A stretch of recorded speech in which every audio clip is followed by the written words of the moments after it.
Have you ever been faced with a task that's so big and so complicated that you feel unqualified and totally unprepared to even tackle it? Hello, and welcome to the channel, and welcome to Lost Season 3 Ramble.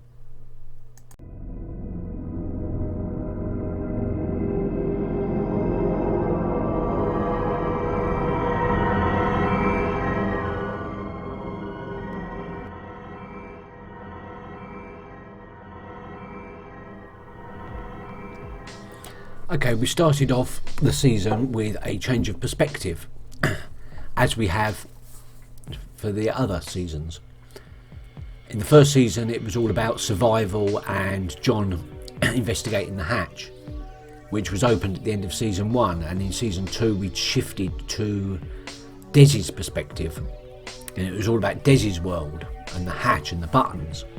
And at the end of season 2, Jack, Hurley, even though Hurley was let go, Jack, Kate and Sawyer were captured by the others, and season 3 started from their perspective, and we went into their world for 6 or 7 episodes. And what did we learn? The first thing we learned was that they were being held at the Hydra station, which was used to house and experiment on animals. So the first thing we learn is that Dharma is way less ethical than the initiation videos and orientation videos suggested. Though the cage that Sawyer was in was supposedly a cage for multiple polar bears, way too small a cage for 2, let alone more than 2. And in the middle of like the Pacific jungles, that's no place to keep a polar bear. That's cruel beyond belief as well. So we know that Dharma was unethical. They were doing human and animal experimentation, which is probably why they chose to isolate themselves. It wasn't so that they could create a paradise, it's so that they could operate above the law. But why did they choose this particular island? What made them come here rather than anywhere else remote in the world? Was it chosen because of the electromagnetic fluctuations? We had Jack operated on Colleen, couldn't save her after Sun shot her. He also operated on Ben because we found out that Ben was dying. We found out a lot about the others, a little bit backstory of Juliet and how she was hired. And we also met Richard, who doesn't seem to age, which raises many questions. Of the others, I mean, we also got backstories. Obviously, we got backstories for the characters that we already knew, and it filled in a lot of gaps. And I think we know about as much as we need to know about our characters, about the 815 characters, to form a lasting opinion of them now. I don't think there's anything that can be revealed that would drastically change one's opinion at this point.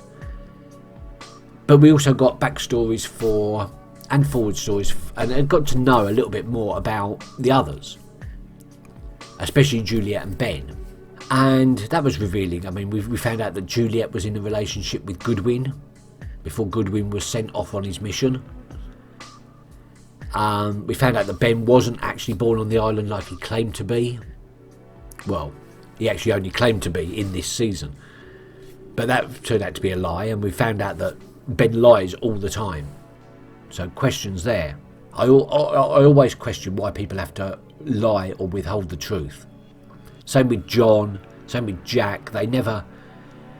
Nobody seems to give straight answers. Even Des. But I can understand with Des because his flashes are, 1, beyond his control, and 2, they're fragmented anyway. He's only seeing brief glimpses. Very much how we perceive the season and the seasons. We're getting very small pieces of a much larger picture, but we have no idea what that picture is at this point. We haven't even got a clue as to what it possibly could be. And that leads to the biggest question of all, which is, what the hell is this island? But I'm getting ahead of myself. Second part of the season, we learn about Son's pregnancy. We found the flame, the farmhouse, and met Mikhail. We got a little bit more about John's obsessive nature. And we also found out about Jacob. And quite what to make of that scene, I still have no idea.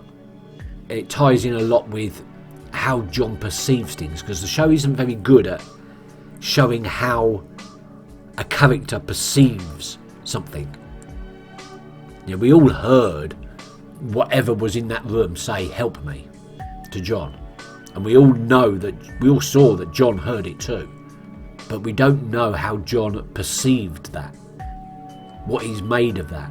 Same with Walt's vision at the end. Sorry, not Walt's vision, the vision of Walt at the end. We know it led him to kill Naomi to try and stop Jack from making that radio call. But we really don't know what part of that vision gave John that inkling that he had to do that. Was he told, like after the shot had finished, did the vision continue and tell him exactly what he needed to do? Or is John kind of perceiving what he thinks needs to be done? Which is very important, because since John is the man of faith, and faith requires you to put your trust in something without proof. That's a thread that I'm going to come back to. So, in the last part, we got the Naomi landing, which I'm pretty sure she's not supposed to be able to do anyway. She's not supposed to be able to find the island, but there you go. Naomi landed, told them of the rescue plan, and according to the flash forward, the rescue happened, but maybe not in such a great way. I mean, it already led to Charlie's death, and what a beautiful send-off that was for Charlie. And I want Charlie to be alive.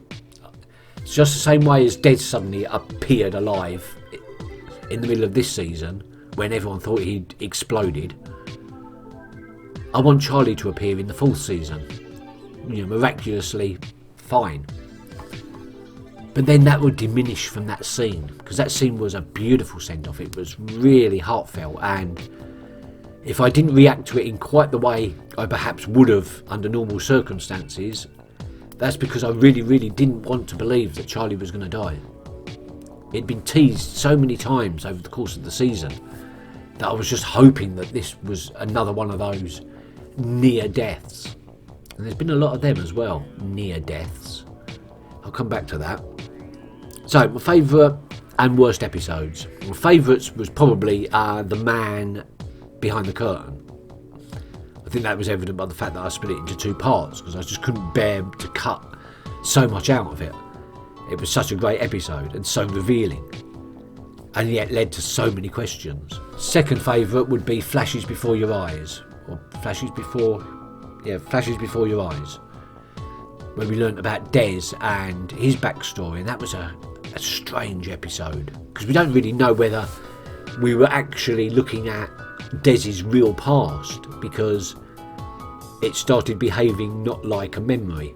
Or maybe that was it, we wasn't actually seeing a depiction of what happened, we were seeing Desmond's memory of what happened, slightly distorted and slightly wrong. But yeah, I loved that episode. The worst episodes, I think, were probably Stranger in a Strange Land. Of all the backstories and all the filler that I wanted to know about the characters, how Jack got his tattoo was so not on the list. I don't know what they were thinking on that one. I think they just ran out of ideas for a second, or they needed a filler episode. But as filler episodes go, it wasn't even that good. Secondly, probably Expose, only because it featured as the main characters the two worst characters to be introduced this season, Nikki and Paolo. boring, flat, despicable, horrible people, and well, I'm pretty much glad that they're dead and buried now, and not necessarily in that order. Right, as for the missing pieces, my favourite episode of that was either The Deal or So It Begins. Because in The Deal, we got a slight vindication for Mike for his actions. Very, very slight. But we now know that Juliet really got inside his head.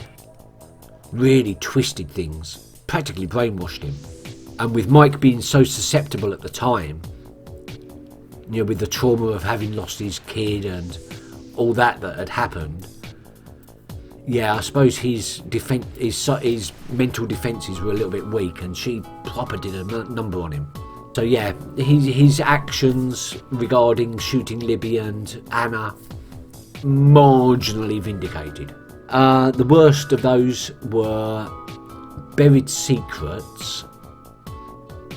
Even though I quite liked seeing my assumption be right, in that Son and Mike did have a kind of nearly thing going, it was a fairly boring mini episode.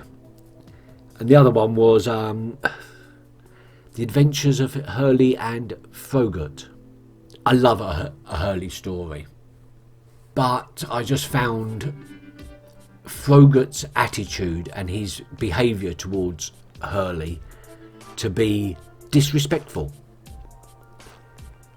In a weird way, it was worse because Frogurt is a minor background character and Hurley is a major character. So it felt disrespectful in that respect.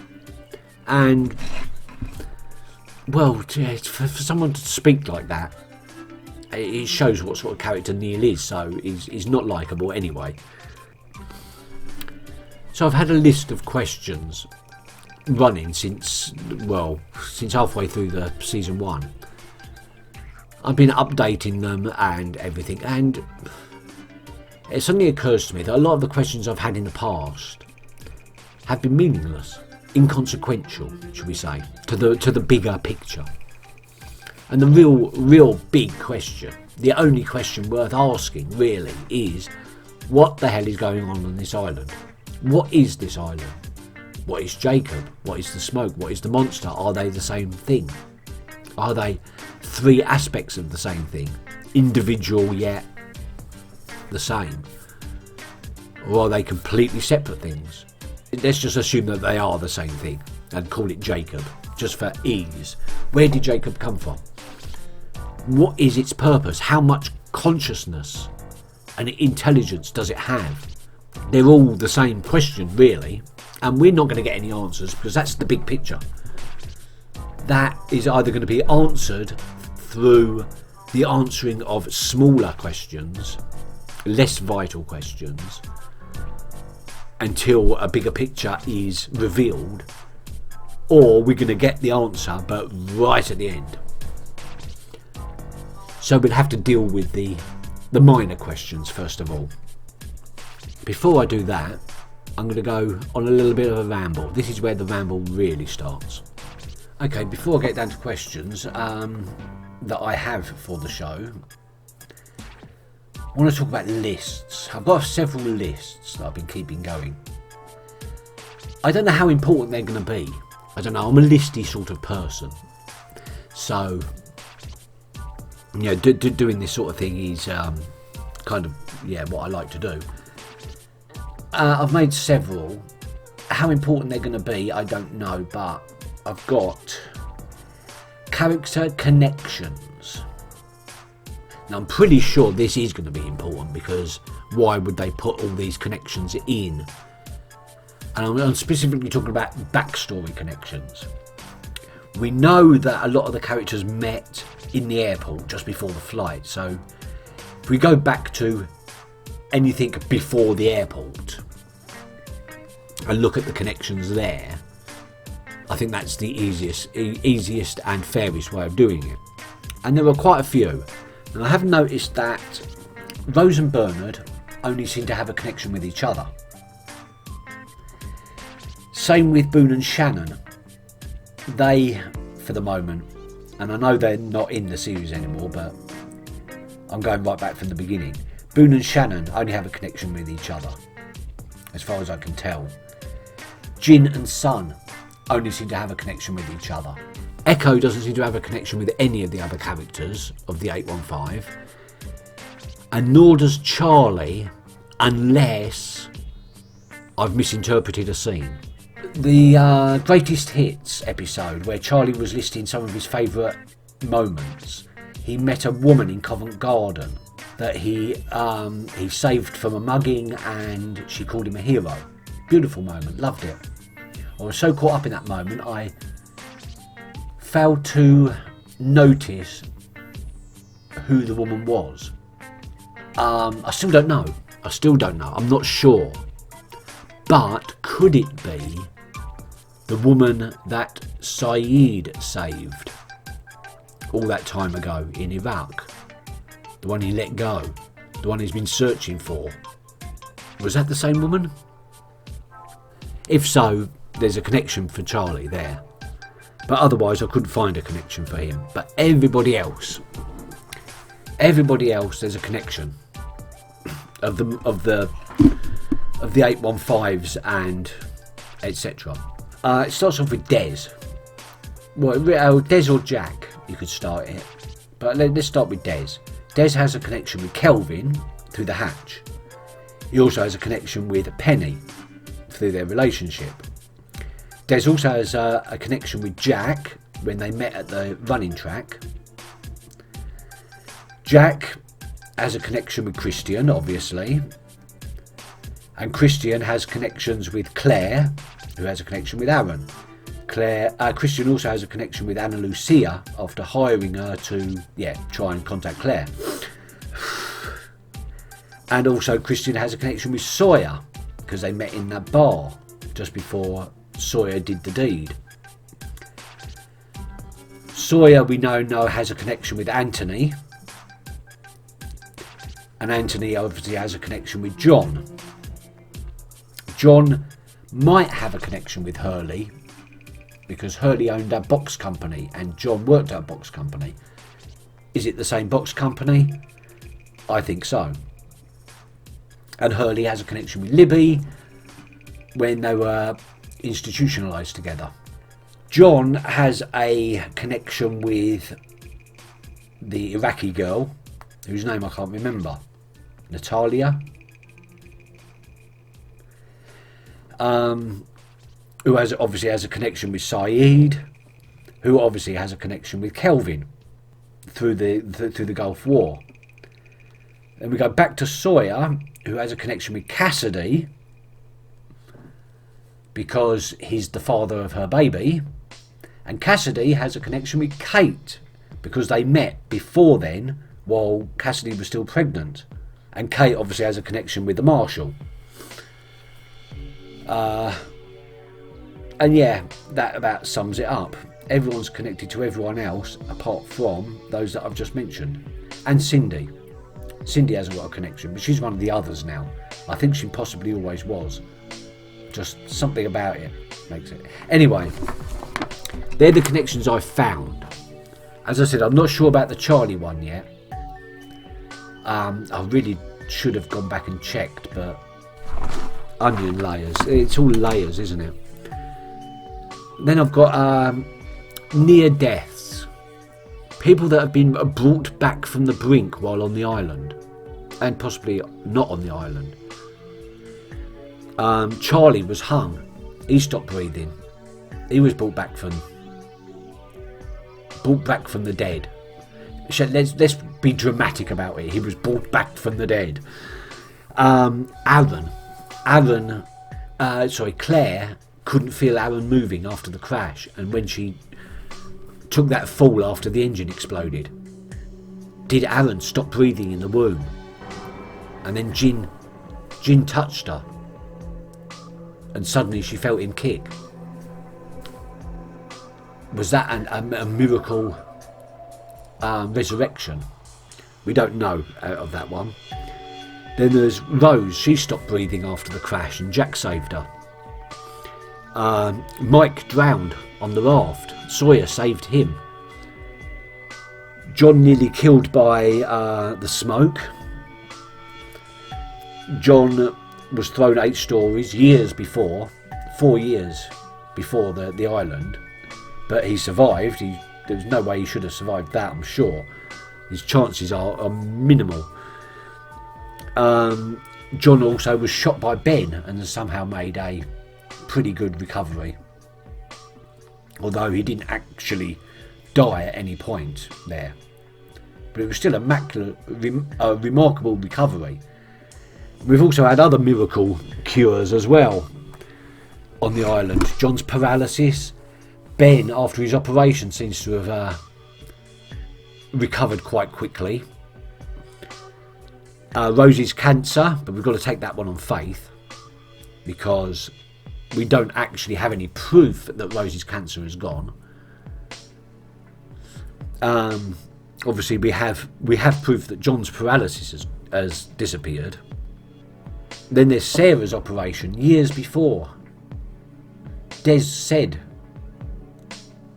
you never know, it might be a miracle, even when Jack had all but given up.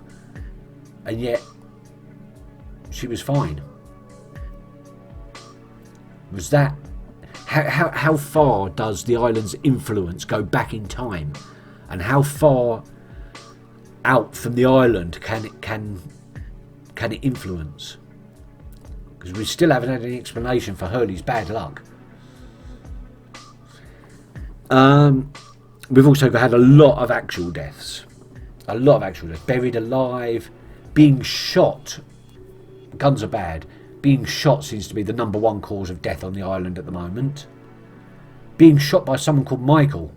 As Mikhail has shot Bay, Greta and Bonnie. Michael shot Anna and Libby.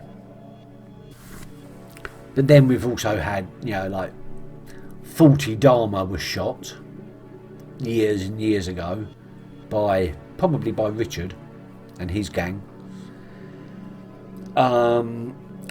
Leslie exploded, as it did 7 others on the beach in the final episode.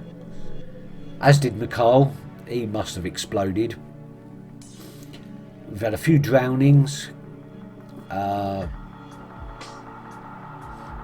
Actually, it's not even worth. We've had a lot of actual deaths on the island. It's become a very violent place, and to be fair, the 815 have killed more of the others than the others have actually killed of the 815. We don't know who the good guys and the bad guys are. All I do know is that the island doesn't like babies. Why is that? Why doesn't the island like babies? It doesn't seem to want children to be born on the island. We've got the thing with the pregnant women, that they all die with the fetuses. But there's also the fact that all the couples on the island seem to be breaking up. Usually through one of them dying. And I thought that was just a coincidence, but when I started making the list, it's quite a lot. There's Danny and Colleen, both dead. Juliet and Goodwin died. Libby and Hurley, Libby died. Jack and Anna died. Sawyer and Anna, because they had a little fling. Anna still died. Charlie and Claire, Charlie's now dead. Saeed and Shannon's dead. Jin and Sun is in danger because she's pregnant. Virtually every relationship has gone sour. Even Danielle's. She was, what was her partner's name? Robert. He died, leaving Danielle. It seems to be breaking up couples, and we've still got, I've said in the past, virtually every couple has broken up. Jack and Sarah, Mike and Susan, John and Helen, Roger and Emily, even though it was Emily that died, and it wasn't even on the island, and it was years and years ago. Maybe the island knew that Ben was going to come And now we've got Jack and Juliet. And Juliet still has a death sentence over her for killing Danny. So, she's in quite immediate danger. And we've got Sawyer and Kate, who are a couple, and they seem alright, but they're both murderers. And in the 3 months since they've been on the island, that's not going to change. Kate is still going to be wanted for murder. And in the 3 months since Sawyer committed his act, surely the police would have found some clues as to who it might be. So there's a good chance that both Sawyer and Kate have death sentences or equivalent hanging over their head, should they ever get off the island, which it seems that they have, according to the flash forward. But that's a completely different kettle of fish. I don't even want to go there just yet. Then we have a list of visions. All the visions that people have seen. What are the visions? Is it like the black smoke taking images from them that people will understand and trust? Is the black smoke, is Jacob even linear? Is he like fourth dimensional? I know that's getting a little bit sci-fi, but in real terms, can he see what is going to happen and then reverse engineer? Is Jacob kind of setting things in motion all the time? In which case his influence could be grey and John could be correct in his assumption that they were all on the island for a reason. Although for some of the characters I fail to see what that reason could possibly be. Maybe that's what the list was all about. Jacob's list. Maybe it was a list of the people that were supposed to be on that plane, that were arranged to be on that plane, as opposed to the people that just happened to be on that plane at that time. But who are who? Obviously John and Walt were special enough to be chosen, if this assumption is correct. But what about the others? What about Charlie? Was his only reason to be there on the island was to get them off the island? That doesn't seem right. And what about the people that have died? What was their reason? Did they achieve their reason? I don't think John's right, to be quite honest. I think he's misinterpreting what he's being shown. And I think that's the way the island communicates. It can't actually convey what it wants a person to do. It can only... See, I'm lost for words on that one. I don't know what it can only do. It can only show images of the future. No. But either way, the island isn't communicating the full story to any of the people that it seems to want help from. Visions. Okay, so Shannon and Locke both saw Walt. Jack saw Christian. Vincent saw Christian. Ben saw his mother years before. Des is seeing the future. Kate saw a horse, but that's explainable because of the farmhouse. Echo saw his brother.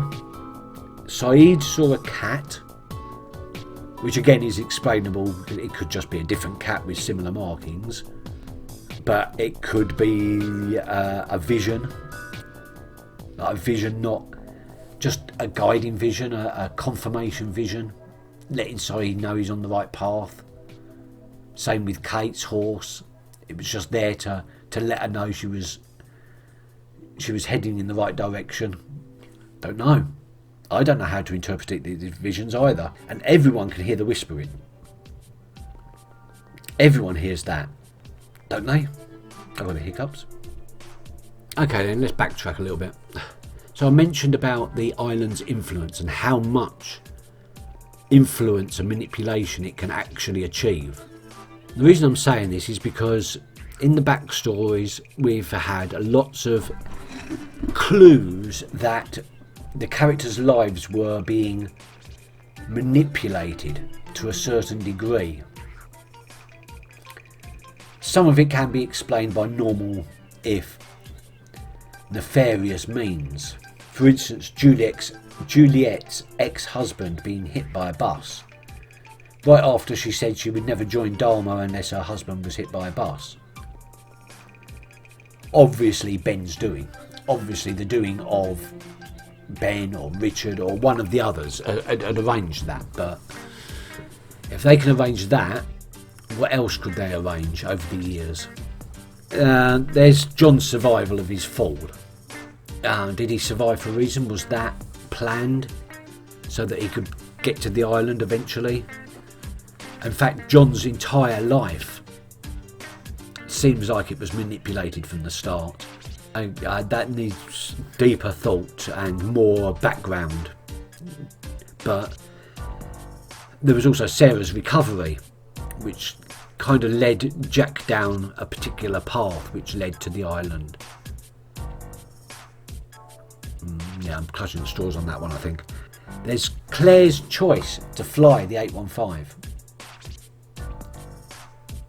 That was definitely manipulative. That psychic really wanted her to get her on that plane. What did he see? What did he see to make her get on that plane? Did he know that the plane was going to crash? Were his intentions true? Walt's mother's death? Was Susan's death arranged? Seems hardly likely, but it did directly result in Walt being on that plane at that time. Desmond's shipwreck, Juliet's sister's recovery, Danielle's shipwreck, Hurley's bad luck, Echo's career change. Were they all arranged? Manipulated? I find it hard to believe that the island's influence goes back that far. I kind of want it to be true because it would explain a hell of a lot, and it'd show that the island is, well, almost sentient. And that is a big question. Is the island sentient? Does the island know what it's doing? I have so many questions, so many questions. Have I mentioned characters? I have to go quickly onto characters now because we've got so many questions come up and so little answers. The answers we did get either led to more questions or weren't actually important questions to begin with in the grand scheme of things. Let's go favourite characters. Now, it's fair to say that from a story point of view, I like all the characters, apart from maybe Nikki and Paolo and Frogurt and Danny. Didn't like Danny. But then again, they didn't really feature that much in the overall scheme of things. Danny showed his true colours in his beasting of Sawyer in revenge for Colleen's death, which wasn't even Sawyer's fault. So I just mocked Danny down as cruel, cowardly, not nice. Nikki and Paolo, boring, flat, horrible characters, just there. Of the characters that are left, I like them all from a story point of view. They're all very interesting. John and Ben, I suppose, are the most interesting, whether they're not the most likeable. I suppose Claire, Rose and Bernard didn't feature in the season heavily enough for my opinion to have changed about them. They're nice people, they're good characters, but they haven't featured enough to sort of like shine. I would say the same is true of Charlie and Hurley, aside from the very last episodes where they featured quite heavily and became the heroes. And Charlie died, and that was a real big shame. I didn't want to believe it at the time, but it really does seem like he's dead. And Kate, really. I mean, Kate I've done a complete 180 on. I didn't like her at first, but her character has warmed to me, and because of that I've started noticing things that I didn't notice before. like in the crash when the marshal was knocked unconscious by the suitcase. First thing she did when she uncuffed herself was to help him with his oxygen mask. And yes, I know that's what you're supposed to do. That's what they tell you in the flight thingy, flight procedure. But that's not the act of a selfish person. And then there was her saving, risking being caught to save the old farmer guy. And countless other acts where, at the beginning of the season when she found out she could slip through the bars, she didn't leave. Well, she did. But she always came back because she didn't want to leave Sawyer. She even went back for Jack, even though he told her not to. And that's because she cares. And that's what I didn't get about Kate to begin with. She is actually a very caring person. But even right at the beginning, she sewed up Jack's shoulder, even though it made her feel really, really sick. She really didn't want to do it, but she did it because she had to do it. Kate doesn't shy away from what needs to be done. Jack, on the other hand, does. He's the reluctant hero, the reluctant leader. It was a position that was forced upon him, and he's been reluctant to really lead until about midway through this season. Yes, he's a strong character, and he is leader material. I mean, he's an alpha male.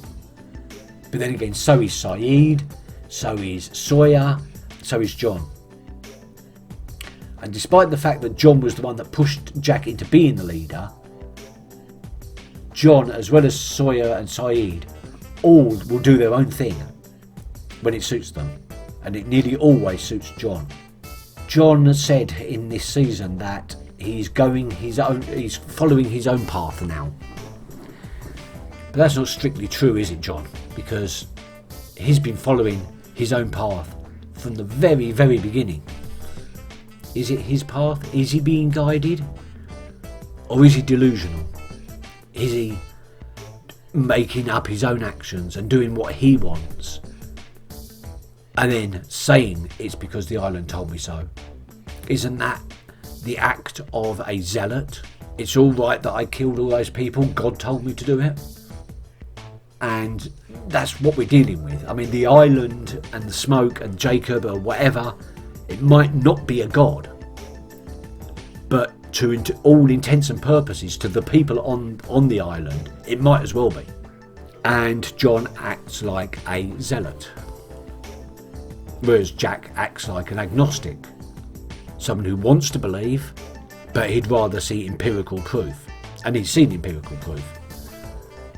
I'm pretty sure Jack has seen the smoke when it attacked John. Quite a lot of people saw that. Everyone that was there saw it. And I'm sure Jack was there. I could be wrong. Danny I didn't like. Tom seemed friendly enough, despite the things he's done. As I said, you can say the words despite their past crimes for virtually everybody. And I like Saeed, and he's got to have the worst past life of everybody, aside from maybe Anthony. Saeed was a torturer. He tortured innocent women.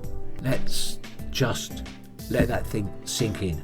In the real world, is there anything he could do that would redeem himself of those actions? It'd take lifetimes, multiple lifetimes to redeem yourself from that. And yet I find myself drawn to him.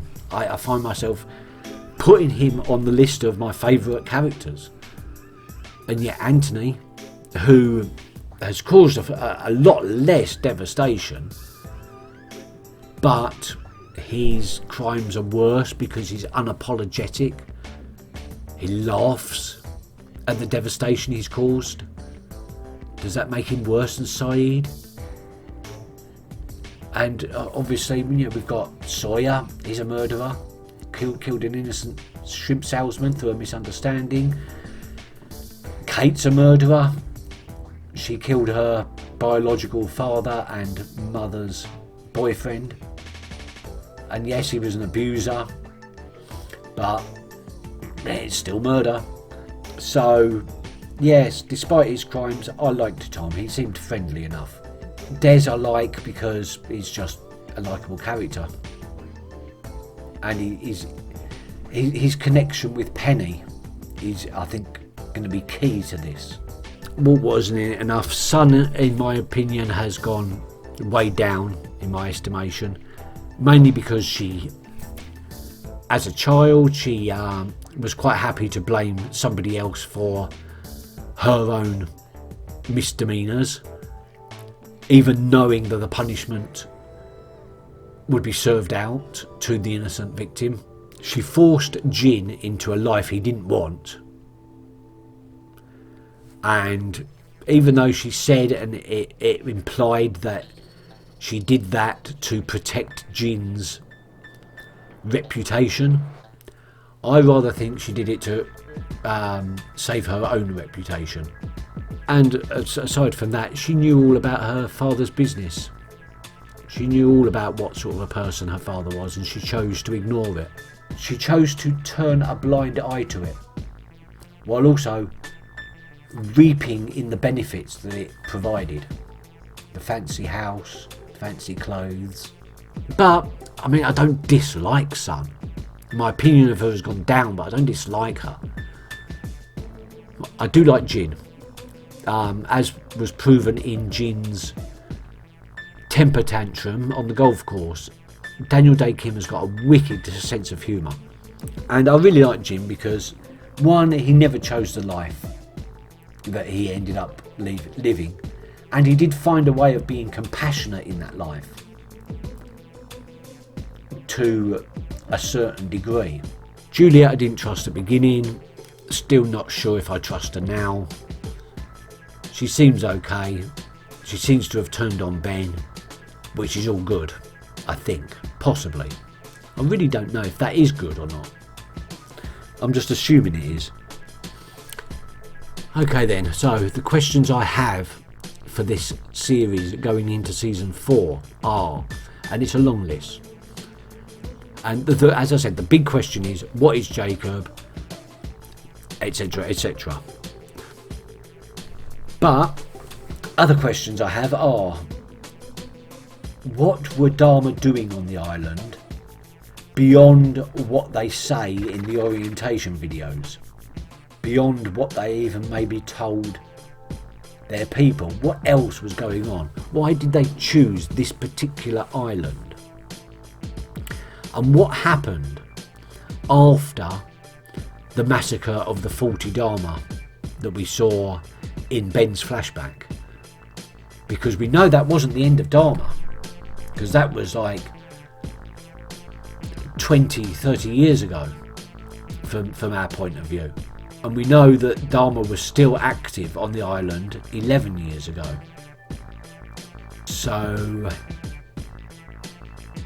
what happened in between? What happened in between that, Ben joining the hostiles and killing all the Dharma operatives that were there at that time, that he knew about, or that Richard knew about, should I say, and the present time? What is the timeline here? Because we haven't got a proper timeline. Past events are given to us out of order and without context. We know the forward events have happened in the last 3 months. And we know that the crash happened on the 22nd of September 2004. We know that John was paralysed 4 to 5 years previous to that. So that puts that sort of 1999, 2000. We also know that Rousseau was shipwrecked 16 years before. So that was about 1988.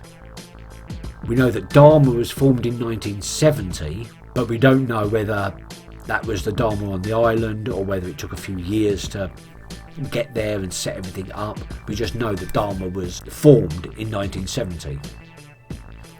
And we know that Ben was born around about 1964-ish, because Jack looked at the X-rays and said it was the X-rays of a 40-year-old man, thereabouts. We don't know whether Ben's aged slower, like Richard seems to, but we know he couldn't have arrived on the island before 1970 because Dharma were already there. So we can, and how old was he when he got onto the island? 10, maybe a little bit older, maybe 12. I'm not entirely sure. I'm not very good at aging people. But say he was 10, so that would be about 1974-ish. 4 years after the formation of Dharma. Sounds about right. And then what happened after, I'm assuming by the look of Ben and the way they've tried to make him look young, that it was around about Ben's 21st, 22nd birthday. So probably 10 years after they arrived. So that would probably about 1984-ish. And we also know that Sawyer wrote that letter in 1976. I'm assuming he wrote it as part of some sort of therapy, which would have occurred within at least a year of the incident. So we can kind of say that Anthony did his con and James Ford's parents died around about 1975, 1976. So yeah, I've got a lot of questions about the timeline, especially the Dharma timeline and the Hostiles timeline, and even going back even further to the Black Rock and Rousseau. So I'm starting to think that Rousseau maybe has been there longer than 16 years and that her memory has been altered. Again, I've got no proof of that, but that's just a theory. That's just a backwards theory with no real standing. So who or what is Jacob? What is the timeline of Dharma? Exactly. I want to know exactly what the timeline of Dharma is. None of this, it happened about 5 years ago-ish. I want some exact dates. I want to be able to write down. Anyway, right. What is Ben doing? And what is he hoping to achieve at the end of all this? And is it the same as what Jacob hopes to achieve? Is Ben really doing Jacob's will? Or is he doing his own thing in guise of Jacob's will? Is Jacob even real? And if he is, why is there a need to brainwash people with that film that we saw Carl being brainwashed by, trusting Jacob? If Jacob's real and he's as great, it's as great as Ben is making out, surely there would be no need for brainwashing. What does John think the island is? What does it think it wants? I've already mentioned all this about John and how he thinks all the survivors are there for a reason, and that nobody's allowed to leave. That's against the rules, according to John. How much of this is he making up? How much of it is he wrong about? He's been wrong before. The hatch, blowing up the hatch, he said he was wrong. We've seen him follow the wrong course before, and it led to Boone's death. So why is he special? Why him? Of course, what happened after the rescue, after that flash forward? Not after the flash forward, between the flash forward and Charlie's death. What actually happened to cause Jack to go that off the rails? And whose coffin was it? Someone that Kate didn't care about too much, but Jack cared for a little bit too much. Who was in that coffin, and why is he now insistent on getting back? How can Walt do the things he can do, and why does he hate birds so much? He seems to be mucking around with the electromagnetic field. And that's what birds use to navigate, and that's what's causing them. Or is he just causing them to dive bomb into his window? I don't know. Are the visions of him really him projecting himself? Or are they just in the shape of Walt? Where did all this electromagnetism come from? What was the purpose of the hatch? Because Des blew up the hatch and there seems to have been no real lasting effects of that, aside from the island becoming visible to the outside world for a short time and cutting off communication with the outside world for the others, which we now know was a lie anyway, because Ben was actively cutting the signal for the others to the outside world, there seems to have been no ill effect. No one even died. So what was the point of the hatch? Was there a point to the hatch? Obviously there was, because we all saw the pink glow and the sound and all the metal things. But why? Where did it come from? And is the pregnant death thing related to the island's ability to super heal people? Because there's been a lot of super healing. Is it something to do with that? And if so, does the island know that it's causing this side effect? Given the fact that I've done a big discussion earlier about the fact that the island hates babies, I'm thinking it does actually know what it's doing. And that seems to be about it. As you can tell, I'm really no clearer into understanding things than I was at the beginning of the season. We've got more information, but that hasn't led to a clearer understanding, unfortunately. Not for me anyway.